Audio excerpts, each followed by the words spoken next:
you want to eat food that looks close to how it is in nature. Yeah. So and it's use like that a as steak ingredients. is like right off the cow. You know, obviously it's processed. It's minimally processed because I'm not going to just gnaw a ribeye off of a freshly I hope you never. slaughtered That would cow. be very. Oh gosh, we need to have like a trigger warning on this for Right? people who are like. Okay, quick story in case you missed it on Instagram when I shared, because it was truly like a micro tragedy. Like it felt like a tragedy in the moment. Yeah. Where you're going through with like a fine tooth comb and like tweaking words and phrases to make it sound right and all of that. So I had done all of that for like days, and I was on the last chapter. And right before I did the last chapter, we were sitting outside. I had brought my laptop out. It was a beautiful evening. He started a fire. Yeah. Like if I had left it out the night prior, it would have been fine because it didn't rain. But it That downpoured. night it poured. It didn't even just like It sprinkle. was like It poured. thunderstorm. Yeah. Like 2 inches of rain. Have you This is seen the an meme? Where No. maybe we can drop it on the podcast. But it's like, God, like, what are they drinking down there? And someone's like, almond milk. And he's like, I gave them like 7 different animals that they can get milk from. Why are they drinking almond milk? And it's like asterisk, like flips table. Yeah, he's like, Yeah. I have seen that. It is funny.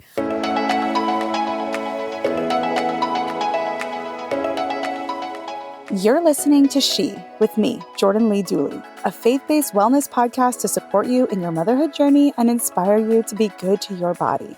Come invited, leave ignited.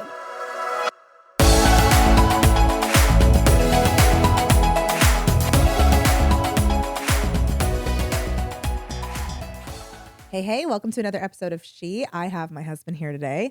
We are going to talk a little bit about my book that I have written over the last couple of years. He has some questions he said he wants to ask, and I figured we could share some of the creation process behind the scenes since he's watched it probably the closest in terms of the unfolding and the creation. And I thought it would just be kind of fun to switch roles since I'm normally the one interviewing and asking questions.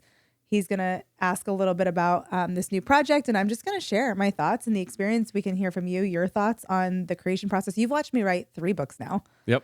And so I want to hear a little bit too, as we're chatting about this, just kind of your perspective on the process unfolding this 3rd time around. Yeah. This is also a unique season because we're releasing a book shortly after having a baby. So we're just rolling an with adventure. it. We're going from man defense to zone defense, 2 to 3. Yep.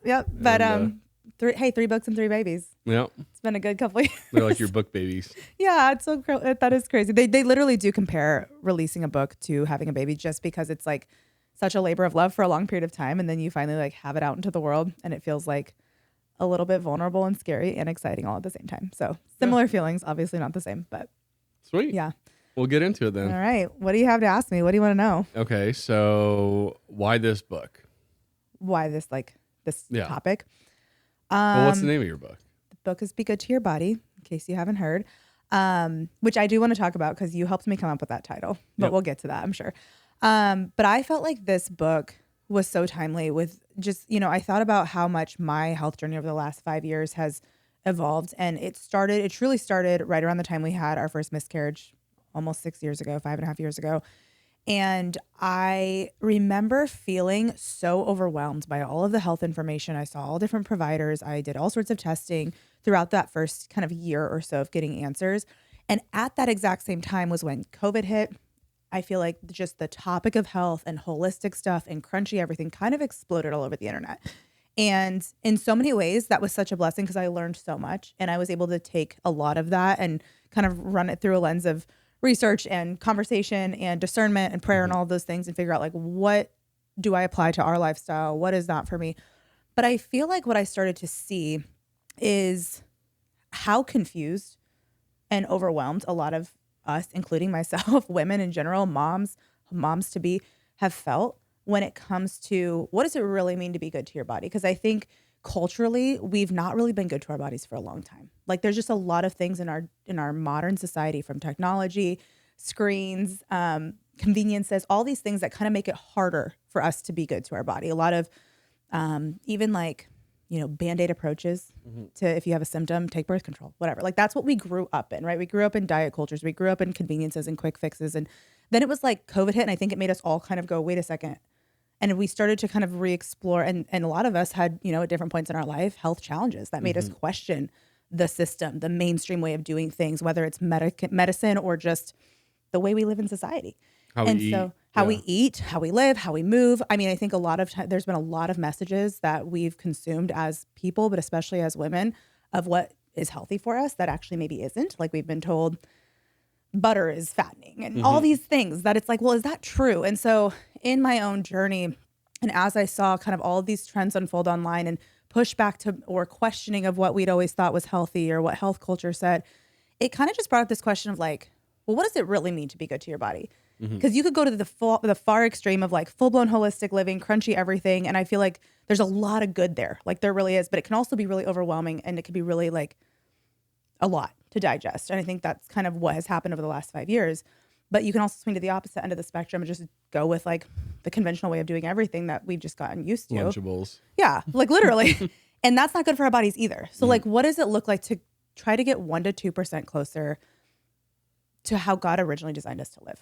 And I wanted to ask that question. And it doesn't mean any of us are going to do it perfectly, but I feel like this is a time to be really kind of revisiting, like, what am I called to do to care for my body and my health and my family well? And what does the Bible have to say about that? Because I think we can listen to a lot of voices, a lot of experts, a lot of internet gurus, a lot of whatever. And while there's some value we can take from that, I wanted to go back to like, okay, but like at the end of the day, what does God say? And how do we apply that practically to our everyday lives?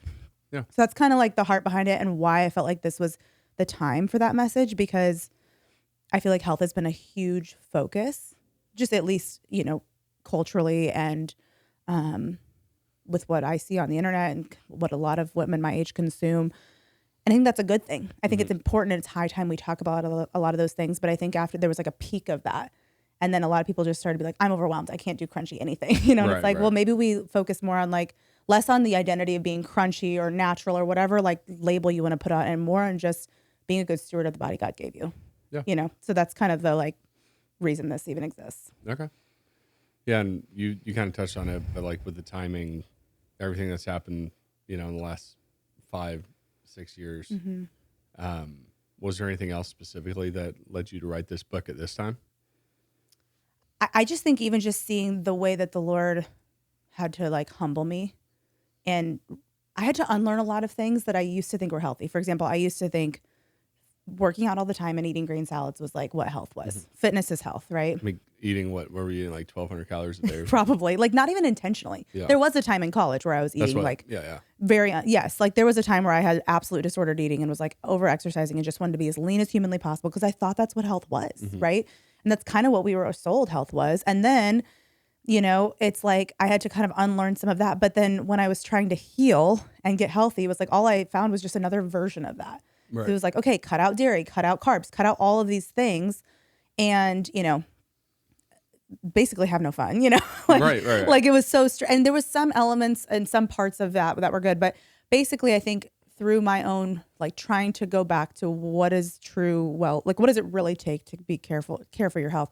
I also think the Lord just like through our own journey of like trying to have kids and fertility, because fertility really was like the catalyst for me. And everyone has their own catalyst for why they may go on a health journey. Maybe it's for weight loss. Maybe it's to heal a chronic illness. There's always like a good intention behind it, but it can also like quickly lead to obsession.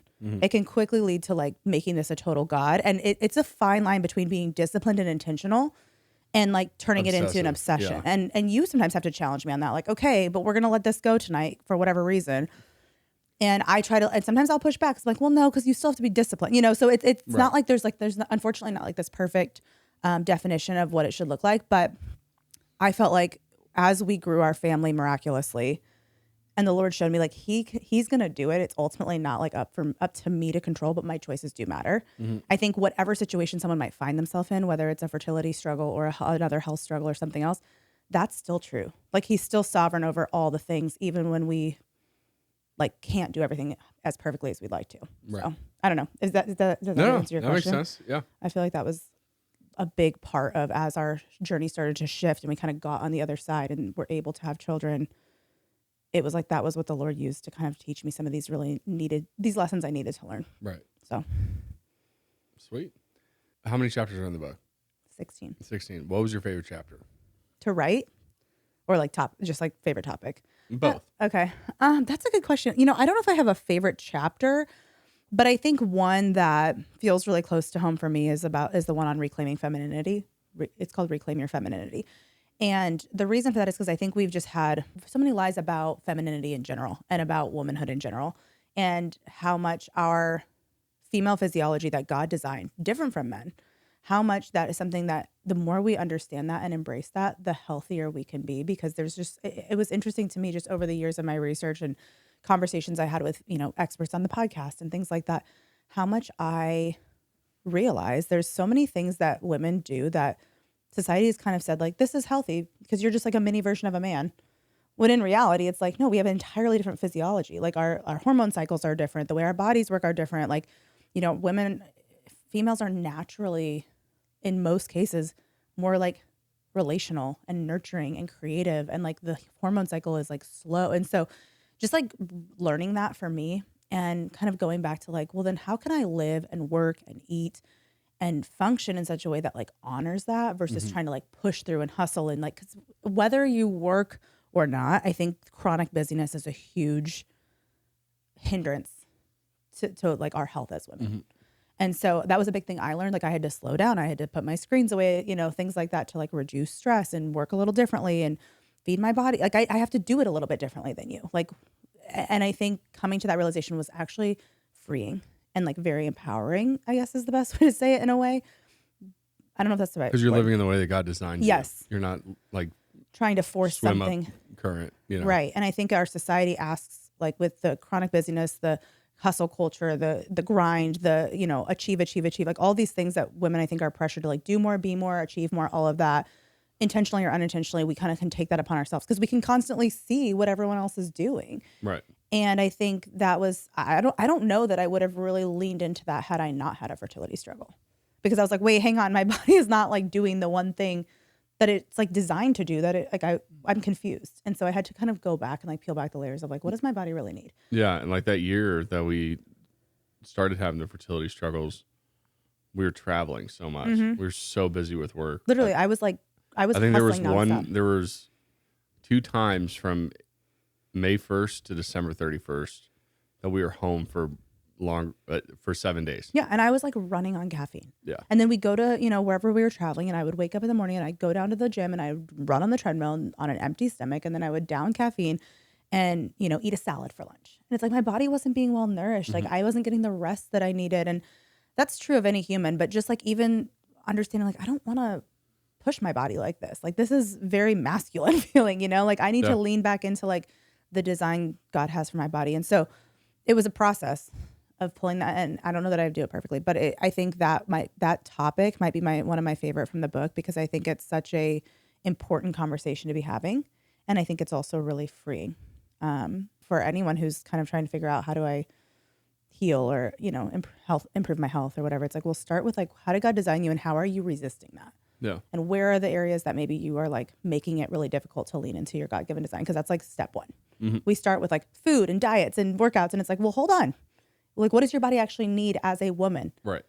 With, if you have a cycle, if you're in your, if you're in years before before you go through menopause, like the way that you are going to do things is going to be different. And that's a good thing. Like that's a beautiful thing. So I don't know. That's one of my favorites. I have others, but nice. I think that's an important topic to talk about. So in this book writing process, what would you say the hardest part was, the most struggling? Doing it, finding time to get it done. And also when my laptop got left out in the rain. It was really sad. It got left out. Who left it out? I got left out. I don't know. The little grandma left it outside.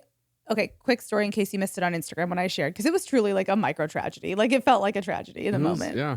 It was a little crisis. It was a little bit of inconvenience. So I was on my last round of edits, like I had 1 chapter left and we do 5 rounds of edits. So I was on round 5. Thankfully, like the whole book wasn't lost, but it's like the most tedious round of edits where you're going through with like a fine tooth comb and like tweaking words and phrases to make it sound right and all of that. So I had done all of that for like days and I was on the last chapter. And right before I did the last chapter, we were sitting outside. I had brought my laptop out. It was a beautiful evening. He started a fire and I was like, okay, I'll just finish this last chapter in the morning. I'm going to sit by the fire for a few minutes. And I closed my laptop. It was like on our outdoor dining room set or whatever. And sat by the fire for a bit. The sun had gone down. It got dark. And because it was dark, I was tired. I walked inside with you after the fire was done and forgot to grab my laptop. Like I just didn't even think about it. Also, like pregnancy brain is a thing. Went to bed and he comes running. Of course, of all nights. Like if I had left it out the night prior, it would have been fine because it didn't rain. But it that downpoured. Night, it poured. It didn't even just like sprinkle. It was like thunderstorm. Yeah. Like Yeah. 2 inches of rain So he comes running in the house as I'm like waking up. at And like he's 8 in the morning. He's like, has my laptop. It's like dripping wet. He's like, you left your laptop out in the rain. We could not turn it on. It was, Yeah, it wouldn't turn on. and I didn't have it backed up to the cloud because I was doing it on a document that wasn't synced to Wi-Fi because I was working outside. Anyway, long story short, I ended up having to redo that whole last round of edits, which at the end of the day, it could have been a lot worse. The whole book could have been lost, like it was just the last round. But it's so frustrating when you're like so close to the finish line. You're like about to turn it in and then you have to start completely over, which is kind of what my second book's about a little bit. Like when you start something and then it goes sideways. But other than just like it's like cornhole when you have to hit 21 exactly. You have to explain what cornhole is for those who are not from Indiana. Well, this is a Midwestern. We're in the Midwest. Some people call it bags. Just for like it's cornhole. It is cornhole. But if you go over 21, you go back to like 15 Yes. or 13 or something like that. If you like get in the hole. And if you score too many points. Yeah. So you can be like so close and then be set back. And that was basically what happened, which is incredibly frustrating when you're, so close to the end. But overall, I feel like if that was the worst thing that happened, it could have been worse. It was just a bummer in the moment. It was pretty sad. And you took it to Apple and they couldn't retrieve it. Like it was just gone. Nope. It was toast.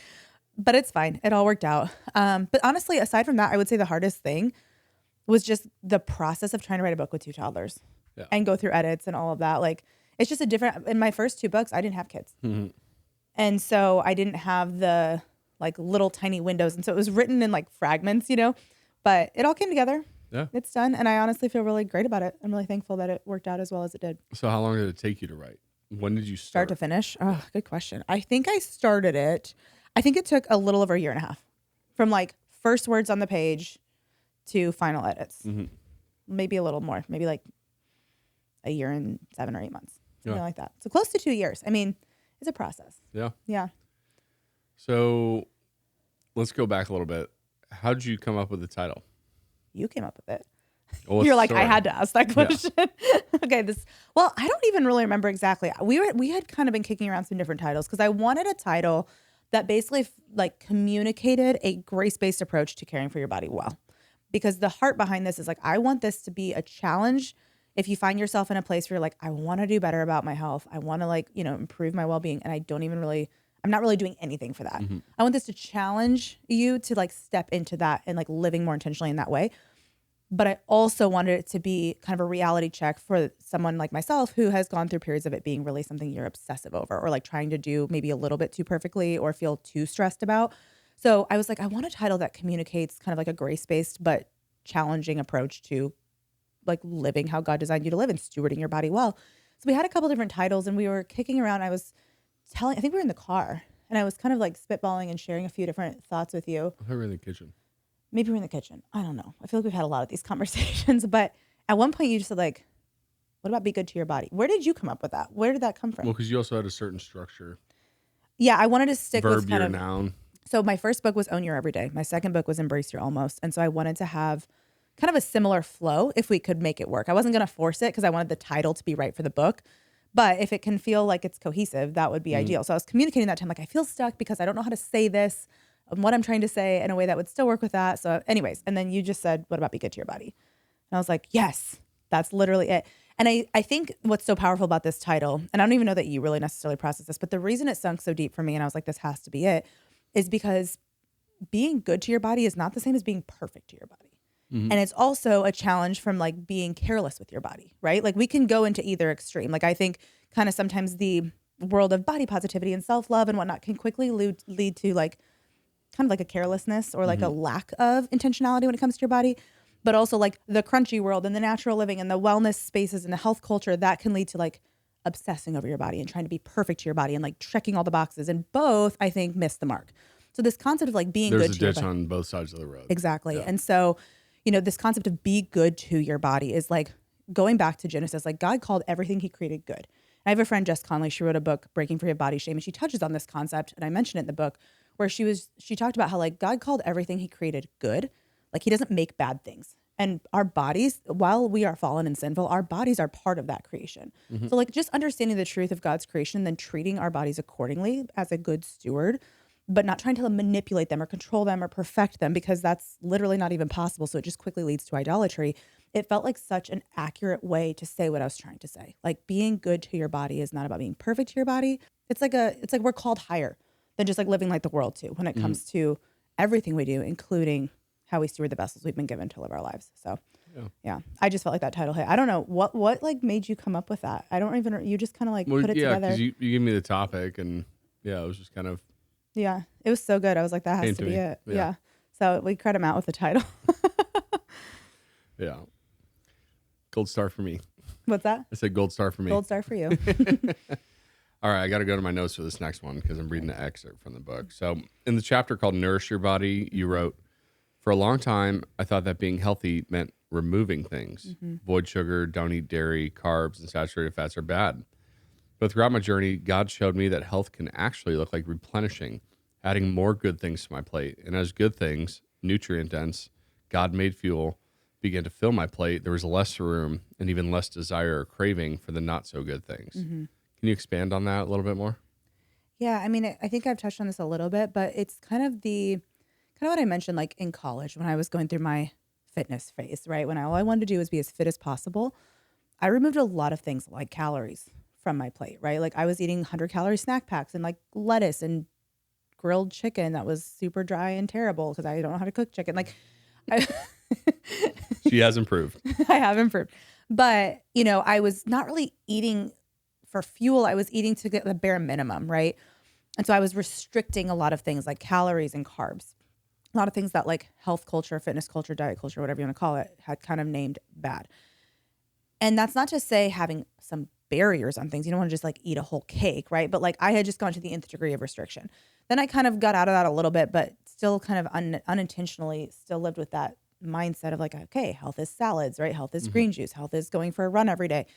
And while that may be a facet of health, if that's the primary way you're caring for your body's going to start running on stress hormones because it doesn't have enough glucose. It doesn't have enough protein, like these key nutrients and things that we need. And then when I started kind of my like more, I would call not so much my fitness journey, but like my healing journey. So there was a time in college where all I wanted was for my body to be fit. I wanted it to look a certain way. Then when my body started to like break down, I had cystic acne and fertility issues and all these things. I just wanted it to function how it was supposed to. And so the goal of it kind of changed. And in that process, it was the same response, just it looked different. So instead of limiting calories and limiting carbs and those types of things, it was more like, okay, cut out dairy, cut out soy, cut out, gluten, cut out all these things that could be creating a problem. Instead of, well, why am I cutting out whole food groups that God created? Like God created eggs and cheese and milk and like he gave us these things for fuel. So I had kind of halfway through, I would say over the last 5 years or so, it was kind of this recalibration of my brain of like, wait a second, what if I just focus more on like replenishing nutrients and minerals and less on like, this is bad, this is bad, this is bad. That doesn't mean there are truly non-food ingredients that are in a lot of our foods nowadays, right? So the thing I shifted from Machine lubricant. literally. And so I Vegetable oil. had to shift from restricting good God-made like food groups like dairy or whatever, unless you have like a full food allergy. But I didn't, right? I was just doing it because that's what I thought health was. And so I kind of shifted from restricting that kind of stuff to just, you know what I'm going to try to limit? I'm going to try to limit non-food ingredients that are put into our food, like food-like ingredients that are fillers, additives, that type of thing that aren't really food. There's no nutritional value. There's no benefit to those things. And so that was really the only thing I focused on, like limiting or restricting, and then really had to shift to, I need to focus on replenishing the calories I'm burning, replenishing the nutrients I need every single day, focusing more on replenishing than restricting. And it was interesting because as I did that, I started to realize like this is coinciding with when my skin's clearing up and when my energy started to improve and my hormones started to balance as I was getting labs drawn. I was like, wait, things are getting better. And I wasn't on this crazy, everything has to be restricted. I eat 5 foods and that's all I eat. Because there was a period where I felt like all I was eating was like hummus and grapes and like lean chicken and Big fish. hummus gal. Yeah. And like veggies. And those things are good, but I was lacking a lot of key nutrients and I was low in calcium and I was low in, minerals that I needed. B12. Yeah. And so I focused on replenishing more than I focused on restricting. That doesn't mean there weren't any restrictions. You don't just have like a free for all in everything, right? Because then you can, that's obviously not discipline either.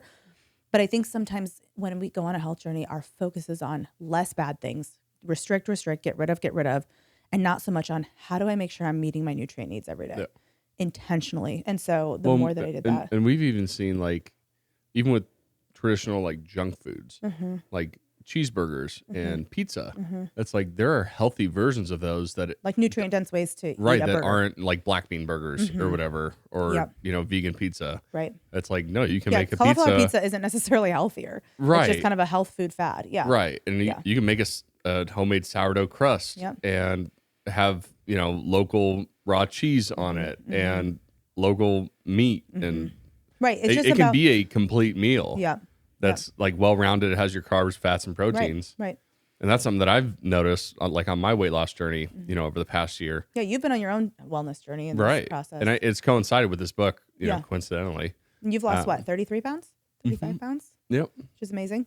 Yeah. So, trying to keep my foot on the gas there. But and mine was never about weight loss. So they've been different objectives both times, but still kind of the same And for me, lessons. it's like, obviously I want to be as healthy as I can be. One massive facet of that is how much I weigh. Like people with a higher BMI don't live as long. And so it's like, it's not just the weight loss. It's like, how can I get as strong and cardiovascularly, healthy? And I think it changes when you become a parent and a father because you're looking at your kids and you're like, wow, I want to A, set a good example for them, and B, be around as long as possible. You have a deeper why. And I feel like that triggered for me, maybe in a different way for you. Like, so when I had my first positive pregnancy test, I was like in mom mode almost immediately. And I think that like I had that like my health journey kind of started with that first, even though it was loss after loss. It was all kind of driven from that desire to like protect my family and like be healthy for my hopeful future family, even though I didn't have the kids right in front of me at that point. And like now you've had this like trigger in the last. For men, it's a little bit. It's like when you hold your baby for the first time. Of course, there's a different like because it's not inside of you. Right, there's a different point at which you have that deeper connection and like kind of realization. But my point is, similarly, when my motherhood journey really started, even though I didn't get to start mothering for several years after that, that was what was such a driving force for me to like get clarity on what does my body need. Anyway, I didn't mean to interrupt you, but I can completely relate to that. But you were saying there's healthier ways. There's like nutrient dense. I always try to say like nutrient dense. Yeah, like a cheeseburger, like a grass-fed cheeseburger with like healthy cheese. Like you don't want to overdo it. Yeah. But it's like you can have a really great, protein dense meal that and we've for so long been sustains programmed you for a to lot think, longer than, something from McDonald's that's full of fillers and artificial, seasonings that make you crave that more. Right. And that's the thing, because of so much of that, that's where like we've salt been, even. Yeah. Like qualities of salt matter. Quality salt. Like we use Redmond at home. Yeah. And it's like, oh, well, salt causes high blood pressure. And it's like, if you're using like the cheapest, most, and in a copious amount. Right. But like, and that's the thing. There's been a lot of like half truths, I think, that I believed, most of us have believed for some period of time. And, we've been conditioned to think a burger is junk food. And potatoes are junk food. It's like, well, no, it's actually all the additives and junk that you end up getting. We made tallow fries at home. They tasted like because McDonald's used to use tallow up until I think 1996. And then they switched to vegetable oil. But like, I remember making those and I'm like, I remember like this is reminiscent of that because it's potatoes cooked in, beef. So do you remember what McDonald's fries tasted like when you were 3? Yeah, look at me. I know what. Do you think I don't remember what food tastes like? I know it tastes good. Like, that was my first memory of life. Right? It was McDonald's fries. My first, what is it, sentience? Yeah. Well, no, I mean, and that's exactly what I mean, though. It's like, I think there's so many things that health culture, whatever you want to call it, diet culture, labeled as bad across the board. Red meat is bad. Potatoes are fattening. Butter is fattening. Like saturated fats avoid at all costs. And it's like, well, if you go back, it's like, well, butter and eggs and whatever, even like even sometimes I feel like sometimes the holistic world tries to say like all leafy greens and all veggies are bad. And it's like, you can get into any extreme of any of these camps. And it's like, go back to what the Bible says. The Bible, God gave us plants and animals. Now, sourcing those as well as possible, because men have, unfortunately, like mankind, whatever. Yeah, what did I say? Men. Just Don't pin this on us. No, mankind, humans have gotten, have adulterated food to some extent. Like we've manipulated it. We've genetically modified it. We've tried to mass produce it. And all of these things to make it, cheaper, faster, better, whatever, more addictive, however you want to call it, is where a lot of the issues lie when it comes to things like food. And so I had to go back to like, how do I get the, obviously the capacities and the access and all those details, budgets are going to be different for all of us. But within my means and within where I'm at in my season of life and my capacity, how can I be just a little bit more intentional to source food in the closest form to what God created? Right. And utilize those that's ingredients. like the rule of thumb we That use is in so our house simple. is like, you want to eat food that looks as close to how it is in nature. Yeah. So And it's use like that a as steak ingredients. is like right off the cow. You know, obviously it's processed. It's minimally processed because I'm not going to just gnaw a ribeye off of a freshly I hope you never. slaughtered That would cow. be very. Oh gosh, we need to have like a trigger warning on this for Right? people who are like. But it's just like it's like if you it's simple. It's not complicated. That's the whole thesis of the book. Is like being good to your body is actually quite simple. Yeah, and it's not It's just not that. easy And all the there's time, there's but it's affordable simple. ways to eat healthy too. Like Costco sells ground beef for $5 a pound in grass-fed 2025. Grass fed. Yeah. Grass fed ground beef. And there's always, you can always argue, and I think this is where people get overwhelmed too. And I felt like there's been times like, yes, it's ideal to source it from your regenerative local farm 5 minutes down the road if you have that. But if there you are don't want to other pay ways to do that. $12 a pound for ground beef, Right. like there's Like, other ways to do it. There are ways Yeah. to do that, and I talk about that in the book. There's a whole chapter on stewardship, not only of our body but financially, like and making investments into your health, because I think sometimes it can feel like, gosh, being healthy is so expensive. And sure, if you walk into the grocery store and you pick the organic pastured eggs and that, and you compare that to the conventional ones right next to it, it's absolutely more expensive. But sometimes I think something I learned is sometimes choosing healthier options is actually not so much it can be more expensive if it's that way, but it's sometimes more of just it's not as convenient. You have to go a little bit out of your way Right. to source things or to find the, local You got to farmers put market. premium or- gas in the Porsche. You can't put unleaded. Are you afraid? 87. Hey, I did a lot of car metaphors in this book too. Oh, did you really? Yes. Oh, I appreciate that. Yeah, I'm I a car mean, guy. not a Porsche, but like I just talked about how when you borrow a car from a friend, let's say your friend's letting you borrow their car, you're going to take the utmost care of that car.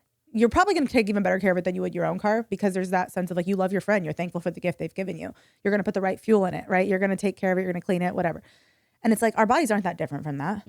Like our bodies kind of are a gift to us on loan. Like I think our world tells us like it's your body, you do whatever you want. But it's like if you have the right, like if you have a biblical worldview and the right view of God, the truth is He gave us our bodies as a vehicle to carry out our callings. Yeah, we're stewards. Right. So we should like if you think of that car metaphor, it's kind of similar. Yeah. Like if it was, this is something that was given to me as a gift to carry, like as a vehicle to carry out what I've been called to do in this life and to live.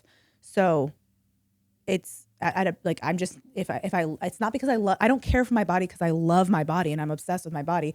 I care for my body well because I love the one who gave it to me. And I think that mindset shift kind of helps keep things in check when it's easy to start becoming too complacent or too like passive about it, or when you become too obsessive and too focused on like doing everything perfectly. So anyway, went on quite the tangent there. Yeah, it was a good one. Yeah. So what do you hope that readers will get from Be Good to Your Body? Like get out of it or take away? Yeah.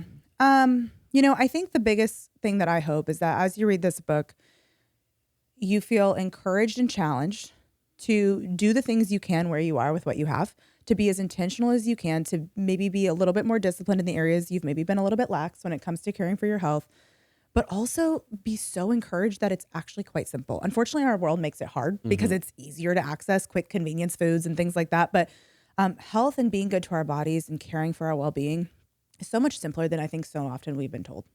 Yeah. Kind of what we just talked about. Like there's a lot of, things that you can get stuck on, or get confused by. And I think there's a lot of conflicting advice. Like I remember on my journey, I was like, is almond milk healthy or is it not? Because one person's telling me it's way healthier than cow's milk and other people are telling me it's not. There's a lot of voices. Have you seen and the opinions. meme? No. Maybe we can drop it on the podcast. But it's like, God, like, what are they drinking down there? And someone's like, almond milk. And he's like, I gave them like 7 different animals that they can get milk from. Why are they drinking almond milk? And it's like asterisk, like flips table. Yeah, he's like, Yeah. I have seen that. It is funny. But yeah, like there's so much conflicting advice and so many different opinions and so many schools of thought and so many new diets and so many new everything all the time, new gadgets and gizmos. And I basically, I went back to Genesis. I went back to the creation account and I was like, obviously this isn't like super detailed, but it gives us a really basic and like foundational framework of like, what are the core principles? Because God created us and then he gave us what we needed to thrive and to live. So if we just go back to that and we apply that to our life and kind of keep using that as our foundation, it helps us avoid the overwhelm and the confusion and the chaos that can be all of the different messaging and voices and whatnot, that can really lead to a lot of overwhelm and almost lead. I know there's been times where I've been like, whatever, I don't even know. And I want to just like throw in the towel because if you feel like if you can't do everything perfectly, you should do nothing at all. So my hope is that this really gives you the encouragement to like do the things you can and be encouraged that like the Lord has given us exactly what we need to thrive. Yes, it can be harder in our modern society because there is so much that has adulterated his creation. However, is adulterated the right word there? Like it's tainted. Yeah, it's like tainted it. Yeah. It's like we're meant to be stewards of creation. Yeah. You know. And there's a lot of things that doesn't mean like shoving, 1,000 chickens into a 100 square foot cage. Right. Like and you're not gonna be able to do it perfectly, but I think if you can be encouraged of this is actually quite simple. And if I can go back to the mindset and the heart posture of how can I pursue wellness as a way to worship God and steward creation well and not turn wellness or my body into a God that I worship. Yeah. And everything you do, whether you eat or drink, do it all for the glory of God. Yeah. And really, as you do that and as your heart shifts into that place versus, oh my gosh, I got to make this swap and I got to do that. Like everybody's going to be doing things on their own timeline in their own capacities.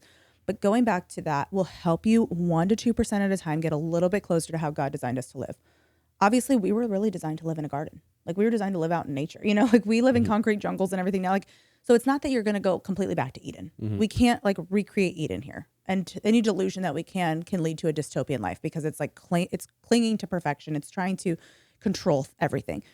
But we can get just 1% to 2% closer at a time. We can do small things that just allow us to live a little bit more aligned with our God-given design, being aware of our feminine physiology, eating real whole foods that he gave us, being in community. We forget that that's a big part of health and well-being too, like being isolated, but eating, all the healthiest food in the world, you can still be really miserable, right? So just going back to the like creation account and being encouraged that it's actually quite simple and God's given us everything we need in the guidelines we need in the Bible.